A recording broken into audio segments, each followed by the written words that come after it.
and September 3, 2014, I wrote an article in Huffington Post, and I said this is the best way to deal with those terrorists, the ISIS terrorists, they are misquoting Islam. Islam doesn't tell them anything, but they're misquoting Islam. So why don't we quote Islam back to them? Use their own language and hit them back. In Islam, the Quran says, if somebody evicts you, somebody chases you, you tell them to stop. If they don't stop and jump on you, you try to threaten them, don't jump on me, I'm going to get you. When you tell them that I'm going to get you and they start running around, hiding in the bushes, that's where the verse says, go hunt them down wherever they are. If you find them, kill them. And that's what we do. If some robber comes to our home and intends to rob us, we can kill the robber and put them out because he's a threat to our life. So I said in that article that why don't we give an ultimatum to Baghdadi? Hey, Mr. Baghdadi, you got 3 days. We want you to retrieve, back off. If not, we will hunt you down and get you. We're not going to kill anybody else, just you and the ones that are supporting you. And the world, not only the world, the people surrounding them would have supported us. Because it is not Muslims, it is not them, it is those evil criminal men that we were after. And we didn't do that. Then one of the other ideas I suggested was, it's a very blocked area. ISIS, what they captured is landlocked. There is no access for them to water or any other country. They are completely blocked. We can block them. We can take a square mile area at one time as a test. Tell them you don't surrender, we're going to put tear gas 1 square mile area. Not to kill you or hurt you, but we want to knock you down, come and grab you and put you on the trail.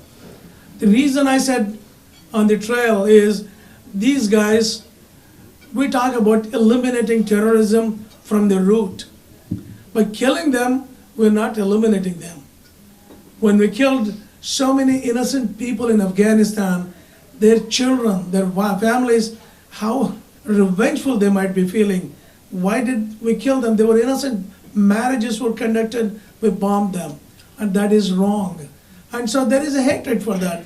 If we meet hatred with equal hatred, we're just being like them. That doesn't solve them. What we need to do is pull them up and put them on the trail. Tell me where in the Quran it says to kill anybody. Quran is very clear. There is no ifs and buts. You cannot kill yourselves. There is no self-immolation. You cannot commit suicide, nor can you kill anybody. It's both in Torah and Quran, the same verses there.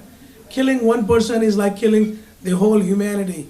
Saving one life is like saving the whole humanity. If you put those bad guys on the trail, I'm looking for some funding to make a trial film showing them. They cannot say it. It's not in the Quran. So what does it will do? If people watch, see that those guys are not able to answer in the court of law, we can kill them, but we will not solve the problem. The cause is still there. If you put them on the trail and give them, I'll give you 30 days. Find in the Quran where it says to kill other people, kill other innocent people, kill women, slave women. It is not in the Quran. And if they struggle and cannot prove it, and then what it does, 2 things. The recruits that they are trying to recruit all around, they will say these guys are liars. They are cheating us. Why are they telling us that it is in the Quran? It is not in the Quran. That recruitment effort will cut down dramatically.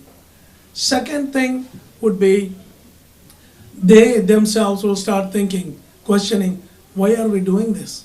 What is that we're going to gain? Some of them are hardcore criminals. You can't do anything about it. But the majority of them are not that hardcore criminals. There is a very good story in the country of Yemen. There the judge, the Al-Qaeda operatives were imprisoned. There were about 15 of them were in a jail. The Yemeni judge walked up to them and said, look, I'm going to give you a chance. I'm going to give you copies of the Quran. This is a documented, real story. I'm going to give you the copies of the Quran, all the 15 or 20 of you. Read it.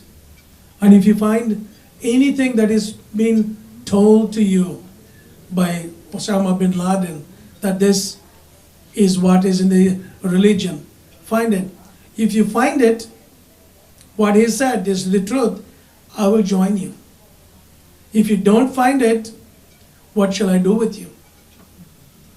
And he said, if you don't find it, I'll release you. And they had an incentive to do that. For 30 days, they labored, looked through the Quran, every place. They could not find a single verse that is being claimed out there. And what did they do? They were angry. They were mad that they have been duped by the Al-Qaeda guys. And what did they do after that? The judge not only released them, but they became defenders of freedom. They were hunting down the Al-Qaeda because they knew the people. They were trying to capture the Al-Qaeda guys. That is how you eradicate terrorism. Not by killing, not by shooting them, because you create more.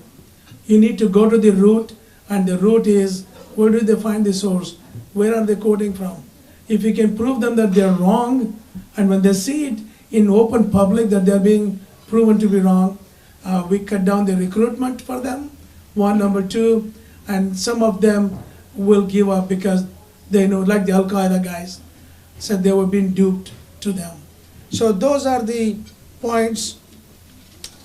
And how are we doing time? Good, okay.